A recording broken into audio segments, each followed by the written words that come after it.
So, how many of you out there have been in an abusive relationship or know someone that has been in an abusive relationship? How many of you actually know what that entails and what that feels like? So, let me give you a little story real quick. So, when I was younger, a few short years before I got into this relationship, I had a friend who's actually in the book, in the beginning of the book, and you know, her relationship could get violent from time to time. And I remember just telling her, like, yo, you got this N word telling you where you can and cannot go. He put his hands on you, girl, you crazy. Like, ain't nobody ever going to me. And a couple of years later, not too long after that, I get in a relationship with this young man that really violated my rights. Like, he straight up violated me in a way that I can never forget. You understand what I'm saying? Excuse me. So I often think about her and I always say, today them, tomorrow you. It's not that I was judging her. We were young. I got into this relationship when I was 17 years old. So we were younger than that when she was with someone that was putting hands on her. I didn't grow up around it. I didn't understand it. I was my flabber was gassed, honey. I was just like, what is this, right? And so here I am. I meet this young man at 17 years old, and I was dating. I was outside, and I'm doing my thing. But he was the one who gave me the most attention. He was the one that was the most interested, if you will. He's the one that was willing to put in the most time. You know what I mean? So it's like I got all these guys beeping me, coming around, pulling up in front of my building, wanting to get with me. But it wasn't often. It wasn't really quality stuff happening. It was just, I'm young. We outside. I'm clubbing. I'm doing my thing. And this guy, kind of came into the picture when I met him, and it's giving. You ain't gotta be outside like that. Come spend time with me. Be over here with me. You going to the Palladium again tonight? Y'all don't go to the club tonight. Be here with me. And I want to take you here. I want to do this. Come, let's watch movies. Like, he was consuming so much of my time. And back then, I looked at it as, wow, he's giving me all this attention. He really, really likes me. He's really trying to get to know me. You know what I'm saying? And why wouldn't I think that? I mean, that's what men do. Even now at this big age, that's what men do when they're interested. They want to take up your time. They want to fill your days up with quality things. They want to make sure that you're interested, that you're satisfied, and all the stuff. So quite naturally, he won. He won out of all the other guys, right? And I started to share with him my vulnerabilities. I started to share with him, my daddy issues and things like that. I confided in him in a way that I never confided in anyone, because I never felt that close to anyone. I didn't spend that much time with any boy, because you think about it, back then they're boys, 18, 19, 20, 21. Like, what do they know, right? And so, but I never really spent that much time with anyone that really tried to get to know me and get to the core of me. Now, he knows he's an abuser, so he know what he's trying to do. I don't know what he's up to. So I'm just telling him everything. I'm just letting him know all of my, my fears and my hurts and my aches and my pains and all these types of things. And I didn't know that he was keeping tabs. I didn't know that he was taking score. I didn't know that he was, he had a trick up his sleeve. And so by the time I got to this stage with him, where I was isolated, where I didn't feel comfortable going home, where I didn't feel comfortable with a lot of things, he knew. And again, this is all in hindsight for me, but he knew, got her. You know what I'm saying? And he had me in this position where I'm up under him, and I'm spending nights at his house, and nights turn to days, turn to weeks, turn to months, turn to, we live together now. I'm 17, going on 18. Just think about that. We're gonna touch on a lot of things, because I'm here to be totally transparent, because I really, really, really want these conversations about this book and about domestic violence to help someone or to pump somebody's brakes before they get into a relationship with someone that can be potentially dangerous. Because let me tell you something, young girls, you got to be real careful about what you do when you're young, because you're going to pay for it when you get older. So you got to really, really, really just be careful with the decisions you make and the people that you deal with, because there's relationships that could affect you for the rest of your life. You understand what I'm saying? So, in any event, this something is on my nail, and it looked. We'll get into that later. So, the title of this episode is called "Why Now." So, let me just be transparent with y'all. I experienced domestic violence 30 years ago. 30 years ago. And let me tell you something, baby. I don't dwell on it. I don't live in it. I don't, all that kind of stuff.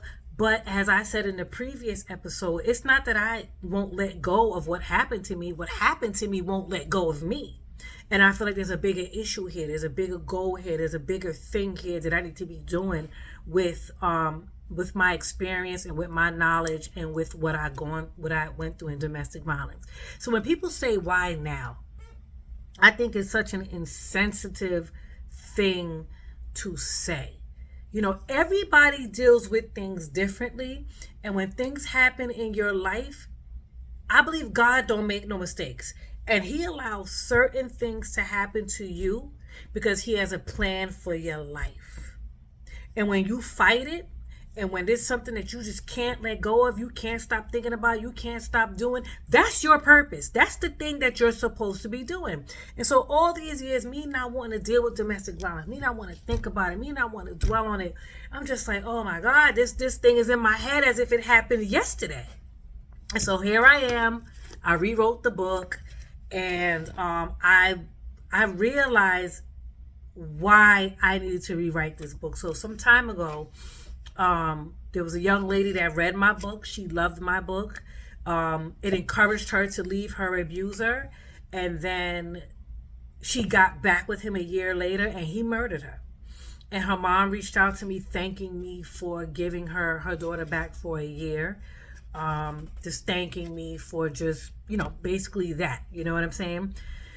Whew. And so that story, I will tell that story a million times because it haunts me. Rest in peace, Heather. Rest in peace. I'm doing this for you. I'm doing this for me. I'm doing it for all the women out there and everybody out there that's experienced domestic violence, and not just the people that experience it, but their families, their friends. I believe this book will definitely let you, it's going to paint the picture as to what your loved one is going through and how you can support them, right? So, because initially, you're dumb, you're stupid, why you with him, why you this, why you that. Let me tell you something. For me, I had no reason to believe that that man would not do the things that he said he would do. Okay, because as vile as my relationship was, this man has shot at me. This man has choked me out in the street until I done passed out and banged my head on the concrete and passed out and woke up someplace else. I mean, it goes on and on and on and on, right?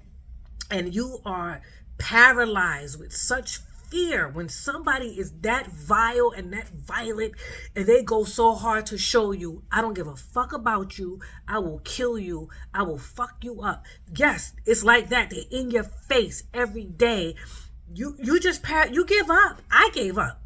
I'm not going to hold you. So if there's anybody out there that's listening to this that has experienced domestic violence, or if you have someone around you that you believe is in an abusive relationship, or that you know is in an abusive relationship, understand what I'm telling you. The fear that is in your body that this person is going to carry out and do the thing that they say they're going to do, unmatched. How many women have died? How many women have died even defending themselves? How many women have gone to prison for years for defending themselves against their abuser? So I was like, I'm going to just sit still and I'm going to handle this till I can't handle it no more. Like, I just really didn't know what to do, but God would continue to speak in me because I would pray. And he would just speak to me. I knew that wasn't the end of my story. But now here we are 30 years later.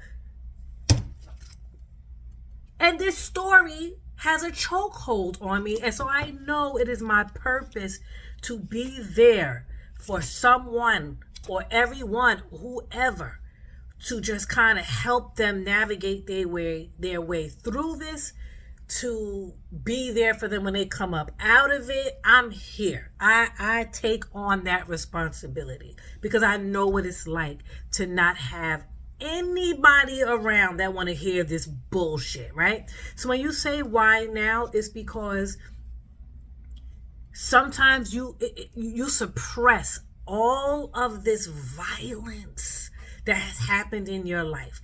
And in my case, it is what it is. I didn't have any support.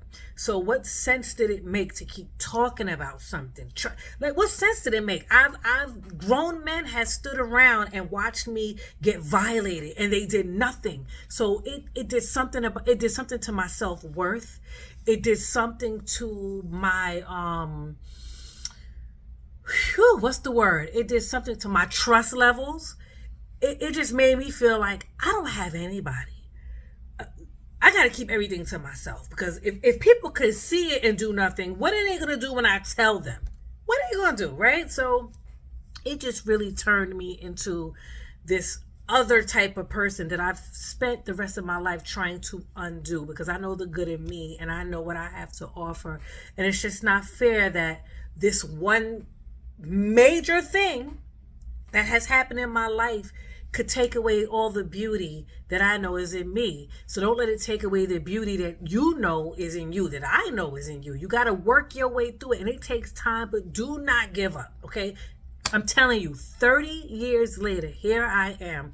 And when I got to my book signing, and people, I've never talked about it out loud until my book signing. I wrote the book, but I never talked about it. And so when I'm at this book signing and I'm talking to everybody and things are coming up and it's bringing me back, I broke down because I'm like, oh my God, like everything that I try to forget, it started to come up. But when I tell y'all I healed in front of all those people at my book signing with them tears, I healed. So another point I want to make is that it is very important. Your support system is crucial in a time like this.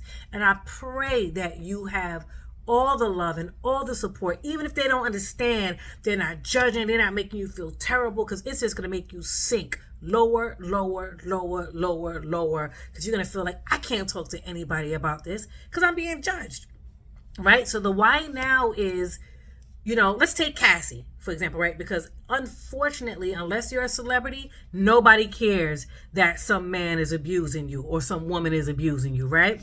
So all these years later, it's unfortunate that her abuse and everything that happened to her is overshadowed by money, because people swear she stayed because of money. They don't even understand the psychological effects that happens when somebody is beating on you and doing these things to you. You also don't know what their home life was like and how they were raised and how that psychologically effed them up and caused them to run into the arms of an abuser, a manipulator, and all those things. But baby, I'm no psychiatrist. I just know what I know. Okay, so I empathize and I understand, and I would never just minimize somebody's abuse because somebody got money or whatever it is. No, abuse is abuse. Period, point blank, right? So where was I with that? Oh, so the why now? Well, why now? She felt safe enough. She felt comfortable enough. Let me tell you something, to speak up, to get to a place in your life where you don't care what anybody has to say about you, that is when you speak up. I had to get to a place in my life, which is 30 years later. Y'all hear me? 30 years later. I had to get to a point in my life where I said, I don't care what nobody got to say. I don't care if nobody believe me. I don't care if they don't care. I don't care if they call me a victim. This is my story. You ain't got to listen to it. You ain't got to participate. It shouldn't have to bother you. But this is my story, and I'm not going to dumb it down for nobody because it makes you uncomfortable. So do not dumb your story down because it makes people around you uncomfortable. That's first, second, and last. And I think that is the reason why a lot of us stay quiet, because it makes other people feel uncomfortable. I know I stayed quiet because it made other people uncomfortable, but fuck them other people. This is my story. I got to get this up out of me, and I did, and I'm so thankful for everybody that was at my book signing, because it just turned into like this safe space that I didn't know I needed to just cry like I've never cried before, because I've never talked about it. You got to talk about it, right? So the why now, don't worry about that. It's always the right time to talk about your traumas as it pertains to domestic violence and what happened to you. I don't care if it happened 50 years ago. I don't care if it happened when you were 10 and you're 90 now. Whenever you see it fit to tell your story, you tell your goddamn story. And I think what also gives women courage to talk about it is the fact that when other people start talking about it, right? So it's sort of like when it's with black people, like when you see one black person running and you just like, I don't know what's going on, but I'm gonna run too, right? One band, one sound. You go through this type of thing and you see one person talking about it, then two, then three, and then it starts to pick up the pace. You like, look, I don't know what this movement is about, but I'm gonna jump on this and I'm gonna run too. I'm gonna tell too. You know what I'm saying? You find your safe space and you find the right time to tell your story to whomever you need to tell it to, where you feel safe, where you feel like the energy and the love and the understanding will be reciprocated. So telling your story is not in vain. You didn't go through that for no reason. You got to tell somebody. You got to help somebody. You got to heal somebody. You have to. It's the right thing to do. Well, at least it's the Brooklyn way. At least it's my way. You know what I'm saying? So I just had to be healed and stable enough in myself to be able to pass on my experience, what I know, what I feel, what I know is going to happen after, in between, during, the in and out, the back and forth, the wanting to leave, the coming back. It's a mess. It is a shit show. But you will eventually leave that situation. And when you leave, you are going to be better for it, and life is going to go on, and you're going to heal, and you're going to grow, and you're going to be awesome, and your life is going to flourish. Do not let that shit define you. Let it refine you. And when somebody asks you why now, you say, why not now? Now go have the day you deserve.